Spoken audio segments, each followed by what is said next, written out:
ಈ ಕಡೆಗೆ ಆ ಕಡೆ ಸಚ್ಚಿದ್ರೆ ಮಾತ್ರ ಹೋಗೋದು ಗಾಡಿ, ಇಲ್ಲಾಂದ್ರೆ ಹೋಗಲ್ಲ.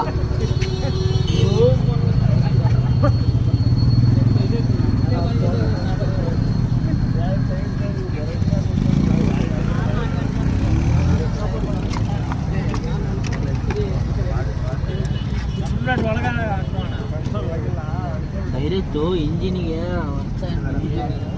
ಇಂಜಿನ್ ಆಗಿಲ್ಲ, ಹೋಗಿಲ್ಲ.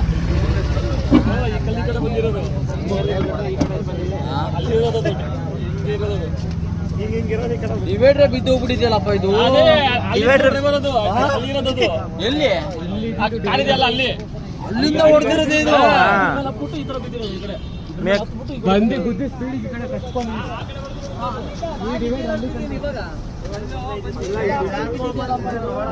ಗಾಡಿ ಡೋರ್ ಇದೆಯಲ್ಲ, ಗಾಡಿ ತೆಗಿರಿಲ್ಲ, ಅಲ್ಲಿ ಕ್ರಾಶ್ ಇದೆ ನೋಡಿ.